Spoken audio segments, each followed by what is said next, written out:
Medyo horror lang, kwentong nakakatakot, kababalaghan at misteryo. Huwag kalimutang mag-subscribe at pindutin na din ang notification bell para updated ka sa mga bagong istorya na parating.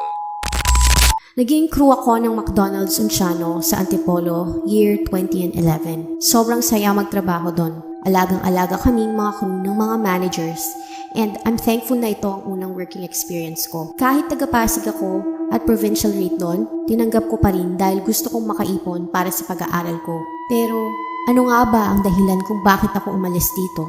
4 to 6 hours lang ako kada shift at swerte na lang kung magkaroon ako ng 8-hour schedule. Isang gabi ng trabaho, almost 10 PM na nun, nagmamap ako ng floors ng front counter dahil malapit nang matapos ang shift ko. Pero may napansin akong matandang babae sa labas ng store. Parang hindi niya alam kung saan siya pupunta, kung sino-sino ang nilalapitan at kinakausap niya. Ultimo, tricycle driver na nag-aantay ng pasahero sa labas. Kinukulit niya. Pero di siya pinapansin ng mga ito. Biglang lumapit sa akin yung manager namin. Tinanong niya kung pwede daw ba akong mag-extend hanggang 2 AM dahil hindi makakapasok yung isang crew namin. Humayag naman ako dahil 4-hour shift lang ako nung araw na yon at gaya nga ng sinabi ko, swerte na lang kung magkaroon ng 8 hours. 10:45 PM. Saktong napatingin ako sa orasan na nakasabit sa dingding ng store. Nagmap ako ulit sa harap ng counter at napatingin ulit sa labas. Nakita ko yung babae na lumapit sa lumabas naming customer. Pero hindi siya nito pinapansin. Binalik ko ang aking atensyon sa paglilinis ng sahig. Nung nasa gitna na ako ay biglang may humawak sa aking braso. Pumasok na siya at nilapitan na ako ng matandang babae sa labas. Tinanong niya kung saan ang CR namin.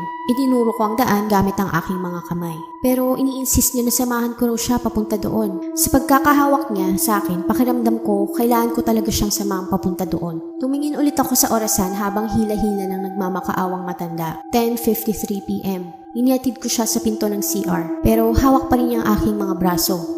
Hanggang sa makapasok kaming dalawa sa loob nito. Tinignan niya ang bawat cubicle kung may tao, pero wala siyang nakita. Isa-isa niyang nilabas ang laman ng kanyang bag. Naglabas siya ng maliit na pitchel na punong-puno ng dugo. Matapos niya itong ilapag ay binunot naman niya ang isang puting damit na may bahid ng dugo at ipinasabit ito sa may pinto. Tumalikod siya sa akin habang inilalabas ang iba pa niyang mga gamit. Sinabi ko sa kanya na kailangan ko nang lumabas at bumalik sa trabaho. Pero hinahawakan niya ulit ako. Binubuksan ko ang pinto pero pakiramdam ko, sobrang bigat nito. Bigla siyang nagsalita matapos siyang may bunutin sa kanyang bulsa. Inutusan niya akong ibuka ang aking bibig at idikit ang kanyang dila sa aking ngalangala. Nakanganga na ako pero di ko dinidikit yung dila ko sa ngalangala. May hawak siyang parang maliit na berdeng binhi. At unti-unti niya itong inilapit sa aking bibig. Habang nagbibigkas siya ng mga salitang hindi ko maintindihan, bigla siyang napatigil. Napansin niya na hindi ko sinunod ang instruction na sinabi niya. Kaya't muli niya ako pinilit na idikit ang aking dila sa aking ngalangala. Sinabi ko sa kanya na hindi ko alam kung paano gawin yon. Pero hindi pa rin siya tumigil. Dinemonstrate niya pa niya ito sa harap ko. At lumaban na ako. Dito na may biglang may kumatok sa pinto. Bumukas ito at nakita ko na sobrang dami na ng tao nakapila sa labas nito. Pagkatapos nun ay bumalik na ako sa pagtatrabaho. 10:42 PM nang tumingin ako ulit sa orasan. Naisip ko na parang sobrang sandali lang namin sa loob ng CR pero ganun katagal na pala akong nawawala. Bigla akong nilapitan ng isa sa mga katrabaho ko. Sinabi niya sa akin na map daw ako ng map pero di ko naman nalilinis yung sahig. Napansin niya na rin na namumutlan na ako kaya dinala at kinausap ako ng manager namin at doon ko kwento lahat ng nangyari. Pinag-out na ako dahil nga sa nangyari.